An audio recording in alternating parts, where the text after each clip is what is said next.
Will you please explain how Shaul HaMelech had such a tragic kingship despite being so righteous?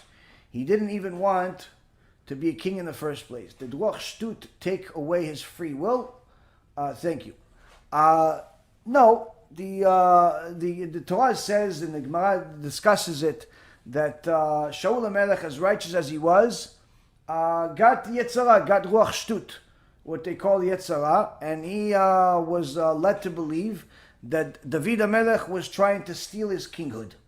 And unfortunately, he believed a few wicked people like Doeg Adomi, Shem Reshaim Yerkav, who has no share of the world to come, because Doeg was the head of the Sanhedrin, was the head rabbi. And that led Shaul to make multiple mistakes as a result of this single mistake that he made, if you will. And this is why this led him to make other mistakes, but nonetheless he's still considered a tzaddik. He still went to Gan Eden. He still has a share of the world to come, next to Shmuel HaNavi. So let's not misunderstand and think that that Shaul was anything less than he was, which is being a tzaddik. But making mistakes, yes, he made mistakes, and he paid for them, but he still was a very, very big tzaddik, and his Olam HaBa is right next to Shmuel HaNavi. As far as the mistakes, that in essence is not only showing that he was, despite being a tzaddik, he's still human. Just like despite being a tzaddik, Moshe is still human. He made, in essence, in his level, he made mistakes. Avraham, in his level, made mistakes. Everybody makes mistakes. So it shows that they're still human. They're not supernatural. But aside from that, it also shows how objective our Torah is to show the good and the bad in everybody. Unlike the other religions that only personify their leaders as perfect and practically deities, or outright deities, our Torah is objective. Our Torah shows the good and the bad about the sages, the forefathers, and everybody in it. There is and tzaddik shelo yichta. There's no righteous person that won't sin. This is a rule in the world. So long as you're a human being, you have an evil inclination, and you will make certain mistakes. There's the Gemara discusses the mistakes of certain sages and how Hashem saves some of them from them beforehand, some afterhand. For example, immorality. There's a rule in the Torah, in a Torah that en apotropos la'arayot, meaning that no one is above immorality. Meaning that if a person doesn't work on themselves day and night and doesn't watch themselves, they could easily fall for immorality. Rabbi Meir Balanes, Rabbi Akiva almost fell for immorality. Both of them, the Yetzirah transformed himself into a very beautiful woman, and they went after those women, literally running after her. Imagine this old tzaddik running after a woman. Yeah, that's what happened.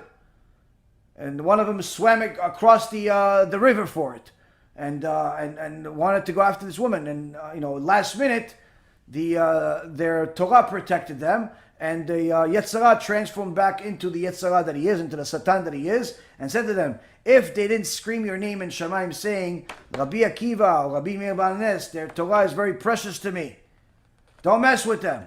I would murder you right now. I would kill you right now for even wanting to sin with this thing that you thought was a woman.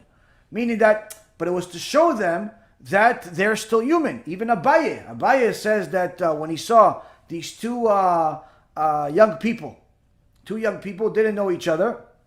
They went on a long path, and Abaye was an old man, was following them to see, to make sure they're not sinning. Followed them for a very, very long distance. And he saw that once they got to that city that they want, they parted ways without ever touching each other. Nothing. They were in the woods, they were this, never touching himself. Abaye started crying. He says, if I was him, I would have sinned already with this girl. Meaning that no one is above the immorality. No one is above sin altogether. Hence the reason why HaKadosh Baruch Hu put into the world tshuva, to put tshuva. So it's not such a anomaly that Shaul HaMelech made a mistake. But again, the sin itself doesn't make the person into a wicked person. It's what they do after the sin that makes them into a wicked or a righteous person. If a person sins and then does tshuva, then guess what? That person is a tzaddik. That person is a righteous person. They even get merit for that tshuva. They get rewarded for that tshuva. On the other hand, if the person makes a sin and then just says, you know what, I made one sin, I'm going to continue making sins, that's a wicked person. That's a wicked person. It's the decision of what you're going to do after you fall that is going to determine who you really are. So that's in essence the difference. When Shaul HaMelech first realized that he made a mistake with Amalek, and he should have also destroyed their cattle, their sheep. He initially tried defending himself by blaming it on something else, but when he realized that he was mistaken, he said, I'm sorry. He said, I'm sorry. Shmuel said to him, had you said I'm sorry right away, Hashem would have forgiven you. Because you tried defending it, Hashem didn't forgive you, and you lost your kinghood. What he didn't also know is that Amalek were also mechashfim, they were also wizards, and they actually transformed themselves into sheep. So the sheep that he was supposed to slaughter, he didn't slaughter because he wanted to bring them as sacrifices for Hashem. Even though Hashem didn't ask him for sacrifices, he asked them to kill everything that they have. He wanted to do a mitzvah that no one asked for. And on him it is written, Al tiyeh tzaddik הרבה. On Shaul it's written, don't be overly righteous. Don't do more than Hashem asked you to do. Hashem said, do A, do A. Don't do A and then say, you know what, let me just do B, C, and D. No one asked you to do B, C, and D.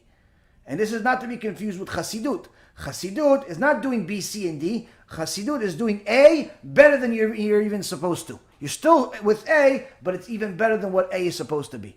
But the point is, with Shaul HaMelech, he made a mistake by adding something that he wasn't supposed to add. And then when he was rebuked for it, instead of immediately saying, I'm sorry, he made the same mistake as Adam HaRishon, who didn't say, I'm sorry right away, and therefore neither one of them were forgiven.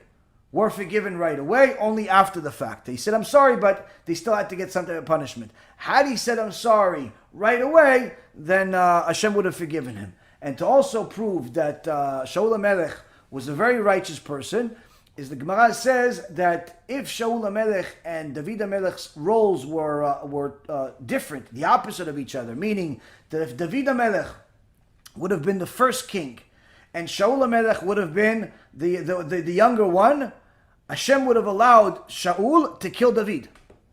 Meaning he didn't allow David to kill Shaul. Even though David could have killed Shaul, still it didn't happen. It wasn't the will of Hashem. Had it been the opposite, it would have. Shaul was such a righteous person, he would have actually allowed Shaul to kill David. Now, this is again not to compete with who's more righteous, David or Shaul. We have no concept of what righteousness is when it comes to these tzaddikim. But the point being is that Shaul, as righteous as he was fallible, just like all of mankind are. But that's the reason why we rely on a Kadosh Baruch Hu's miraculous creation of allowing us to do tshuva.